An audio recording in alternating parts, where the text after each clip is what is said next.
कुछ दिनों से मोमिन बहुत व्याकुल था। उसे लगता था मानो उसका अस्तित्व एक कच्चे फोड़े की तरह हो गया हो। काम करते समय, बातें करते हुए, यहां तक कि सोचते हुए भी उसे एक अजीब तरह का दर्द महसूस होता था। ऐसा दर्द जिसे वह व्यक्त भी करना चाहता तो भी नहीं कर पाता। कभी कभी वह बैठे बैठे अचानक चौंक उठता। धुंधले धुंधले ख्याल जो सामान्य परिस्थितियों में आवाजहीन बुलबुलों की तरह उठकर मिट जाते हैं, उसके दिमाग में बड़े शोर के साथ पैदा होते और फिर उसी शोर के साथ फट जाते। इसके अलावा उसके दिमाग की नाजुक परतों पर हर समय जैसे कांटेदार पैरों वाली चींटियां रेंग रही हों। उसके अंगों में एक अजीब सी खिंचाव की अवस्था पैदा हो गई थी, जिससे उसे बहुत कष्ट होता था। जब यह तकलीफ बहुत बढ़ जाती तो उसका मन करता कि जैसे खुद को किसी बड़े ओखली में डाल दे और किसी से कहे, मुझे कूटना शुरू कर दो। रसोई में जब मसाले कूटते समय लोहे से लोहे की टकराहट होती और उसकी धमक से छत तक गूंज उठती, तो मोमिन के नंगे पैरों को वह कंपन बहुत भला लगता। पैरों के रास्ते से वह कंपन उसकी तनी हुई पिंडलियों और जांघों में दौड़ता हुआ उसके दिल तक पहुंच जाता, जो फिर तेज हवा में रखे दीपक की तरह कांपने लगता। मोमिन की उम्र 15 बरस की थी। शायद उसने 16वां साल भी छू लिया था। उसे अपनी सही उम्र का अंदाजा नहीं था। वह एक सेहतमंद और तंदुरुस्त लड़का था, जिसका बचपन तेज कदमों से जवानी की ओर भाग रहा था। इसी दौड़ ने, जिससे मोमिन बिल्कुल बेखबर था, उसके लहू की हर बूंद में सनसनी पैदा कर दी थी। वह इसका मतलब समझने की कोशिश करता, लेकिन हर बार असफल रहता। उसके शरीर में कई बदलाव आ रहे थे। गर्दन, जो पहले पतली थी, अब मोटी हो गई थी। भुजाओं की मांसपेशियों में तनिक खिंचाव सा आ गया था। कंठ निकल रहा था। छाती का मांस गाढ़ा हो गया था और कुछ दिनों से उसके स्तनों पर छोटी छोटी गोलियां सी उभर आई थीं, मानो किसी ने भीतर कांच की गोली दबा दी हो। उन उभारों को छूने से मोमिन को बहुत दर्द होता। कभी कभी काम करते समय जब उसका हाथ गैर इरादतन उन गोलियों से छू जाता तो वह तड़प उठता। कमीज के मोटे और खुरदरे कपड़े से भी उसे तकलीफदेह सरसराहट महसूस होती थी। गुसलखाने में नहाते वक्त या बावर्ची खाने में जब कोई और मौजूद न होता, मोमिन अपनी कमीज के बटन खोलकर उन गोलियों को गौर से देखता था। हाथों से मसलता था। दर्द होता, टीसें उठतीं। उसका पूरा जिस्म फलों से लदे पेड़ की तरह, जिसे जोर से हिलाया गया हो, कांपने लगता। मगर इसके बावजूद वह इस दर्द पैदा करने वाले खेल में मशगूल रहता था। कभी कभी ज्यादा दबाने पर ये गोलियां पिचक जातीं और उनके मुंह से लिसलिसा लार निकल आता। उसे देखकर उसका चेहरा कान की लवों तक लाल हो जाता। उसे लगता कि उससे कोई गुनाह हो गया है। गुनाह और सवाब के बारे में मोमिन का इल्म बहुत सीमित था। हर वह काम जो इंसान दूसरे इंसानों के सामने न कर सकता हो, उसके ख्याल के मुताबिक गुनाह था। लिहाजा जब शर्म के मारे उसका चेहरा कान की लौ तक लाल हो जाता, तो वह झट से अपनी कमीज के बटन बंद कर लेता कि आइंदा ऐसी फजूल हरकत कभी नहीं करेगा। लेकिन इस अहद के बावजूद दूसरे तीसरे रोज तन्हाई में वह फिर इस खेल में मशगूल हो जाता। मोमिन से घर वाले सब खुश थे। वह बड़ा मेहनती लड़का था। हर काम वक़्त पर कर देता था और किसी शिकायत का मौका न देता था। डिप्टी साहब के यहां उसे काम करते हुए सिर्फ 3 महीने हुए थे, लेकिन इस कम समय में उसने घर के हर फर्द को अपनी मेहनतकश तबीयत से प्रभावित कर लिया था। 6 रुपये महीने पर वह नौकर हुआ था, मगर दूसरे महीने ही उसकी तनख्वाह में 2 रुपये बढ़ा दिए गए थे। वह इस घर में बहुत खुश था, क्योंकि उसकी यहां कद्र होती थी। मगर अब कुछ दिनों से वह बेचैन था। एक अजीब किस्म की आवारगी उसके दिमाग में पैदा हो गई थी।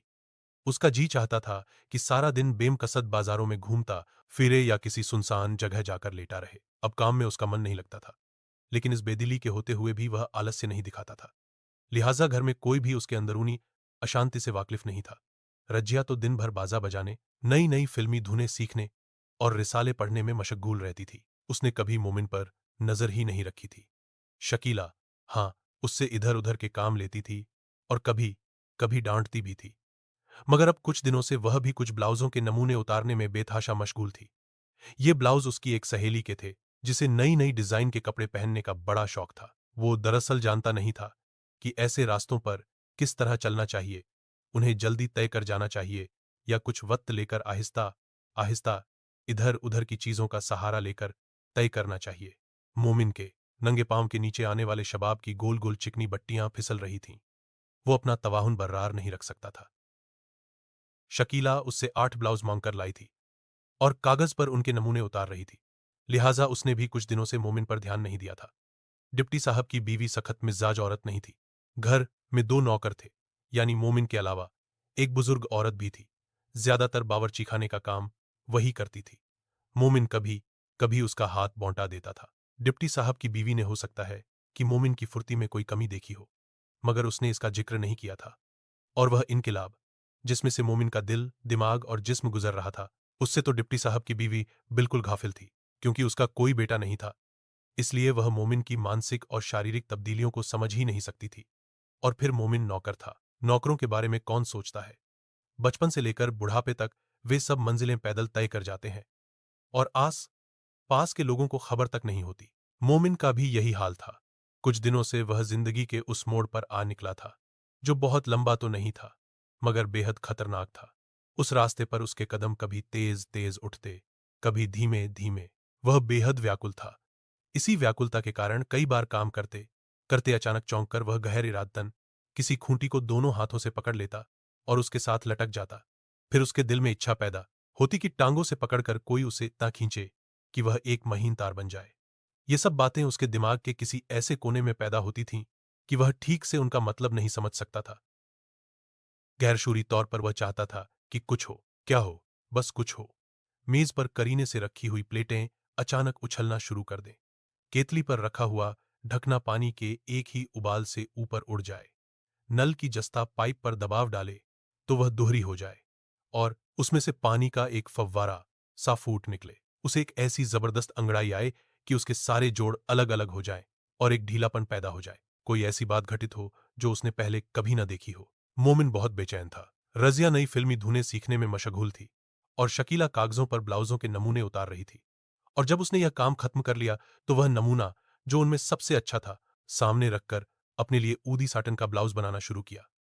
अब रजिया को भी अपना बाजा और फिल्मी गानों की कॉपी छोड़कर उसकी तरफ ध्यान देना पड़ा। शकीला हर काम बड़े एहतिमाम और शौक से करती थी। जब सिलाई पिराई बैठती तो उसकी बैठक बड़ी इत्मीनान भरी होती थी। अपनी छोटी बहन रजिया की तरह वह अफरातफरी पसंद नहीं करती थी। एक एक टांका सोच समझकर बड़े इत्मीनान से लगाती थी, ताकि गलती की संभावना न रहे। उसकी नाप जोक भी बहुत सही होती थी, क्योंकि वह पहले कागज काटती फिर कपड़ा काटती थी। यूं समय ज्यादा लगता था, मगर कपड़ा बिल्कुल फिट तैयार होता था। शकीला भरे भरे जिस्म वाली सेहतमंद लड़की थी। उसके हाथ बहुत मुलायम थे। मांस भरी नुकीली उंगलियों के अंत में हर जोड़ पर एक छोटा गड्ढा था। जब वह मशीन चलाती थी तो ये छोटे छोटे गड्ढे हाथ की हरकत से कभी कभी गायब भी हो जाते थे। शकीला मशीन भी बड़े इत्मीनान से चलाती थी। धीरे धीरे उसकी 2 या 3 उंगलियां बड़े सलीके से मशीन की हत्थी घुमाती थीं। उसकी कलाई में हल्का सा मोड़ पैदा हो जाता था। गर्दन जरा उस तरफ झुक जाती थी और बालों की एक लट, जिसे शायद अपने लिए कोई स्थायी जगह नहीं मिलती थी, नीचे फिसल आती थी। शकीला अपने काम में इस कदर डूबी रहती कि उसे हटाने या जमाने की कोशिश नहीं करती थी। जब शकीला ऊदी साटन सामने फैलाकर अपने नाप का ब्लाउज तराशने लगी तो उसे टेप की जरूरत महसूस हुई, क्योंकि उनका अपना टेप घिस घिस कर अब बिल्कुल टुकड़े टुकड़े हो गया था। लोहे का गज मौजूद था, मगर उससे कमर और सीने की नाप कैसे हो सकती है। उसके अपने कई ब्लाउज मौजूद थे, मगर अब चूंकि वह पहले से कुछ मोटी हो गई थी, इसलिए सारी नापें दोबारा करना चाहती थी। कमीज उतारकर उसने मोमिन को आवाज दी। जब वह आया तो उससे कहा, जाओ मोमिन, दौड़कर 6 नंबर से कपड़े का गज ले आओ। कहना, शकीला बीबी मांगती हैं। मोमिन की नजरें शकीला की सफेद बनियान से टकराईं।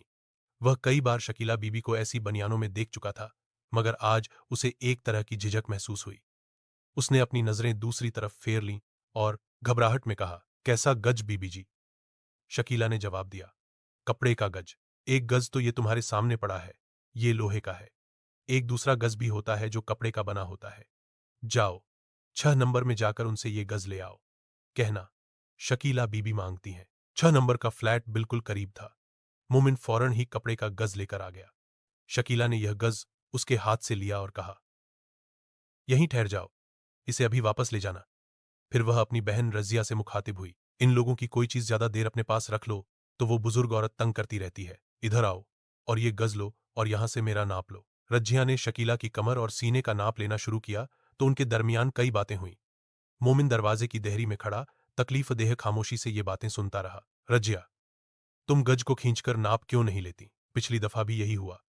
तुमने नाप लिया और मेरे ब्लाउज का सत्यानाश हो गया। ऊपर के हिस्से पर अगर कपड़ा फिट ना आए तो इधर उधर बगलों में झोल पड़ जाते हैं। कहाँ का लूं, कहाँ का न लूं? तुम तो अजीब मुश्किल में डाल देती हो। यहाँ का नाप लेना शुरू किया था तो तुमने कहा, जरा और नीचे कर लो। जरा छोटा बड़ा हो गया तो कौन सियाफत आ जाएगी। भाई वाह, चीज के फिट होने में ही तो सारी खूबसूरती है। सुरैया को देखो, कैसे फिट कपड़े पहनती है। मजाल है जो कहीं शिकन पड़े। कितने खूबसूरत लगते हैं ऐसे कपड़े। लो अब तुम नाप लो। यह कहकर शकीला ने सांस खींचकर अपना सीना फुलाना शुरू किया। जब वह अच्छी तरह फूल गया तो सांस रोककर उसने घुटी घुटी आवाज में कहा, लो, अब जल्दी करो। जब शकीला ने सीने की हवा बाहर छोड़ी तो मोमिन को ऐसा महसूस हुआ जैसे उसके भीतर के कई गुब्बारे फट गए हों। उसने घबराकर कहा, गज दीजिए बीबी जी, मैं दे आऊं। शकीला ने उसे झिड़क दिया, जरा ठहर जाओ। यह कहते हुए कपड़े का गज उसके नंगे बाजू से लिपट गया। जब शकीला ने उसे उतारने की कोशिश की तो मोमिन को सफेद बगल में काले काले बालों का एक गुच्छा नजर आया। मोमिन की अपनी बगलों में भी ऐसे ही बाल उग रहे थे, मगर यह गुच्छा उसे बहुत अच्छा लगा। यह कहते हुए कपड़े का गज उसके नंगे बाजू से लिपट गया। जब शकीला ने उसे उतारने की कोशिश की तो मोमिन को सफेद बगल में काले काले बालों का एक गुच्छा नजर आया। मोमिन की अपनी बगलों में भी ऐसे ही बाल उग रहे थे, मगर यह गुच्छा उसे बहुत अच्छा लगा। एक सनसनी सी उसके सारे बदन में दौड़ गई। एक अजीब, ओ गरीब ख्वाहिश उसके दिल में पैदा हुई कि काले काले बाल उसकी मूंछें बन जाएं। बचपन में वह भुट्टों के काले और सुनहरे बाल निकालकर अपनी मूंछें बनाया करता था। उनको अपने ऊपरी होंठ पर जमाते वक्त जो सरसराहट उसे महसूस होती थी, उसी तरह की सरसराहट इस ख्वाहिश ने उसके ऊपरी होंठ और नाक में पैदा कर दी। शकीला का बाजू अब नीचे झुक गया था और उसकी बगल छुप गई थी, मगर मोमिन अब भी काले काले बालों का वह गुच्छा देख रहा था। उसके तसव्वुर में शकीला का बाजू देर तक वैसे ही उठा रहा और बगल में उसके स्याह बाल झोंकते रहे। थोड़ी देर के बाद शकीला ने मोमिन को गज दे दिया और कहा, जाओ, उसे वापस दे आओ। कहना बहुत बहुत शुक्रिया अदा किया है। मोमिन गज वापस देकर बाहर आंगन में बैठ गया। उसके दिमाग में धुंधले धुंधले से ख्याल पैदा हो रहे थे। देर तक वह उनका मतलब समझने की कोशिश करता रहा। जब कुछ समझ में न आया तो उसने गैर इरादी तौर पर अपना छोटा सा ट्रंक खोला जिसमें उसने ईद के लिए नए कपड़े बनवा कर रखे थे। चुनाचे लड़कियों की तरह झेंप कर और लहजे में शर्माहट पैदा करके उसने कहा, बड़ी बीबी जी से पैसे लेकर मैं रेशमी रूमाल भी लाऊंगा। शकीला ने हंसते हुए उससे पूछा, क्या करोगे उस रूमाल को? मोमिन ने झेंप कर जवाब दिया, गले में बांध लूंगा बीबी जी, बड़ा अच्छा मालूम होगा। यह सुनकर शकीला और रज्जिया दोनों देर तक हौंसती रहीं। गले में बांधोगे तो याद रखना, मैं उसी से फांसी दे दूंगी तुम्हें। यह कहकर शकीला ने अपनी हंसी दबाने की कोशिश की और रजिया से कहा, कमबख्त ने मुझे काम ही बुला दिया। रज्जिया, मैंने इसे क्यों बुलाया था? रज्जिया ने जवाब न दिया और वह नई फिल्मी धुन गुनगुनाना शुरू कर दी जो वह 2 रोज से सीख रही थी। इस दौरान शकीला को खुद ही याद आ गया कि उसने मोमिन को क्यों बुलाया था। देखो मोमिन, मैं तुम्हें यह बनियान उतार कर देती हूं। दवाइयों की दुकान के पास जो एक दुकान नई खुली है ना, वही जहां तुम उस दिन मेरे साथ गए थे, वहां जाओ और पूछ के आओ कि ऐसी 6 बनियानों का वह क्या लेगा। कहना, हम पूरी 6 लेंगे, इसीलिए कुछ रियायत जरूर करे। समझ लिया ना? मोमिन ने जवाब दिया, जी हां, अब तुम परे हट जाओ। मोमिन बाहर निकलकर दरवाजे की ओट में हो गया। चंद लम्हों के बाद बनियान उसके कदमों के पास आकर गिरा और अंदर से शकीला की आवाज आई, कहना, हम इसी कजिम्स, इसी डिजाइन की बिल्कुल यही चीज लेंगे, फर्क नहीं होना चाहिए। जब ट्रंक का ढक्कन खुला और नए लट्ठे की खुशबू उसकी नाक तक पहुंची तो उसके दिल में ख्वाहिश पैदा हुई कि नहा धोकर और ये नए कपड़े पहनकर वह सीधा शकीला बीबी के पास जाए और उन्हें सलाम करे। उसकी लट्ठे की शलवार किस तरह खड़खड़ करेगी और उसकी रूमी टोपी का ख्याल आते ही मोमिन की नजरों के सामने उसका फुंदना आ गया और फुंदना फौरन ही उन काले काले बालों के गुच्छे में तब्दील हो गया जो उसने शकीला की बगल में देखा था। उसने कपड़ों के नीचे से अपनी नई रूमी टोपी निकाली और उसके नरम और लचकदार फुंदने पर हाथ फेरना शुरू ही किया था कि अंदर से शकीला बीबी की आवाज आई, मोमिन। मोमिन ने टोपी ट्रंक में रखी, ढक्कन बंद किया और अंदर चला गया, जहां शकीला नमूने के मुताबिक ऊदी साटन के कई टुकड़े काट चुकी थी। उन चमकीले और फिसल जाने वाले टुकड़ों को एक जगह रखकर वह मोमिन की तरफ मुतवज्जा हुई। मैंने तुम्हें इतनी आवाजें दी, सो गए थे क्या? मोमिन की जबान में हकलाहट पैदा हो गई। नहीं बीबी जी। तो क्या कर रहे थे? कुछ कुछ भी नहीं। कुछ तो जरूर करते होगे। शकीला यह सवाल किए जा रही थी, मगर उसका ध्यान असल में ब्लाउज की तरफ था जिसे अब उसे उधेड़ना था। मोमिन ने खिसियानी हौंसी के साथ जवाब दिया। ट्रंक खोलकर अपने नए कपड़े देख रहा था।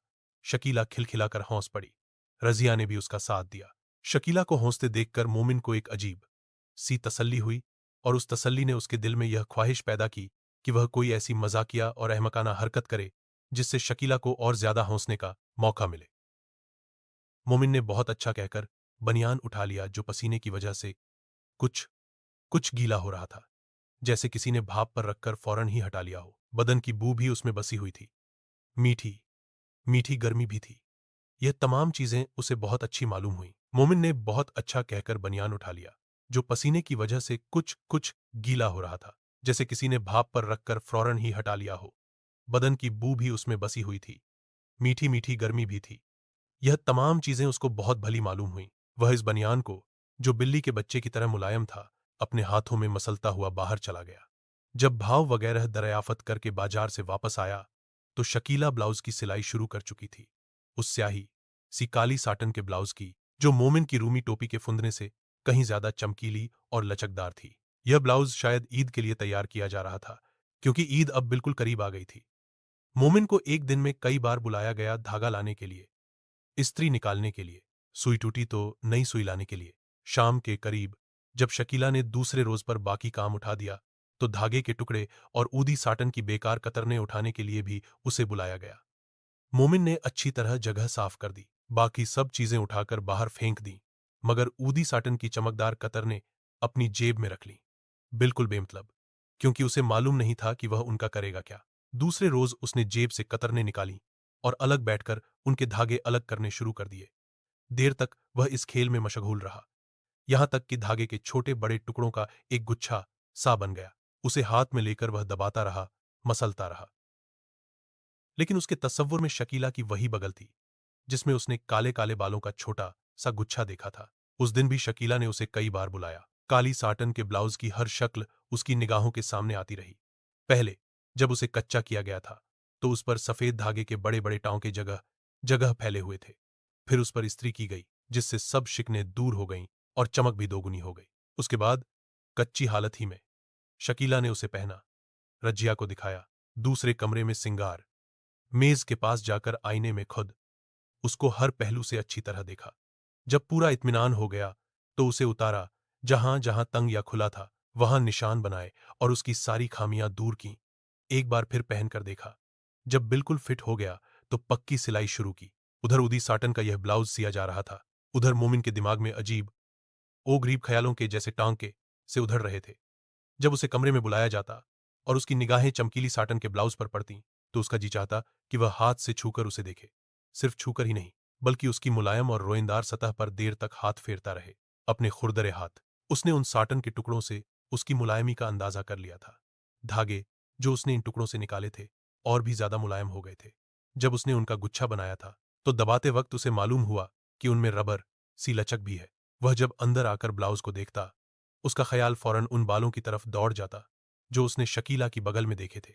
काले काले बाल। मोमिन सोचता था, क्या वे भी इस साटन ही की तरह मुलायम होंगे। ब्लाउज बिलाखिर तैयार हो गया। मोमिन कमरे के फर्श पर गीला कपड़ा फेर रहा था कि शकीला अंदर आई। कमीज उतारकर उसने पलंग पर रखी। उसके नीचे उसी कलिस्म का सफेद बनियान था जिसका नमूना लेकर मोमिन भाव दरियाफत करने गया था। उसके ऊपर शकीला ने अपने हाथ का सिला हुआ ब्लाउज पहना, सामने के हुक लगाए और आईने के सामने खड़ी हो गई। मोमिन ने फर्श साफ करते करते आईने की तरफ देखा। ब्लाउज बिलाखिर तैयार हो गया। मोमिन कमरे के फर्श पर गीला कपड़ा फेर रहा था कि शकीला अंदर आई। कमीज उतारकर उसने पलंग पर रखी।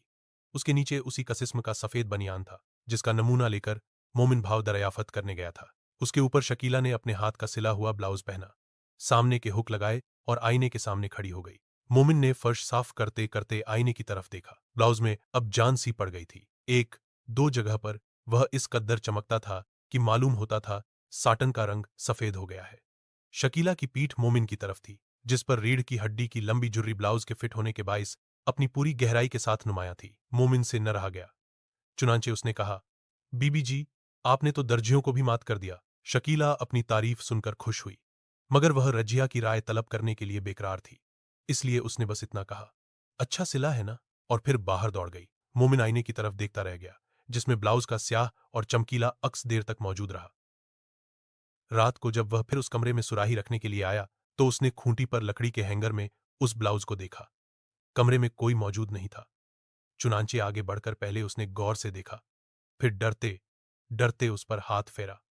ऐसा करते हुए उसे यह महसूस हुआ कि कोई उसके जिस्म के मुलायम रोए पर हौले हौले बिल्कुल हवाई लम्स की तरह हाथ फेर रहा है। रात को जब वह सोया तो उसने कई ऊट पटांग ख्वाब देखे।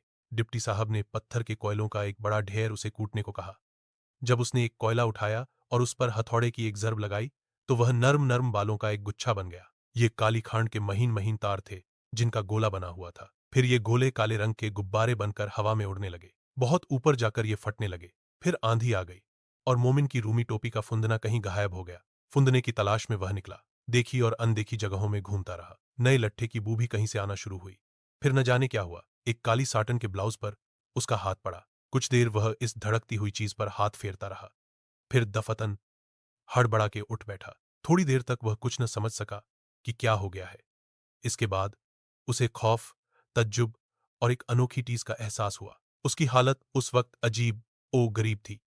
पहले उसे तकलीफदेह हरारत महसूस हुई थी, मगर चंद लम्हात के बाद एक ठंडी सी लहर उसके जिस्म पर रेंगने लगी।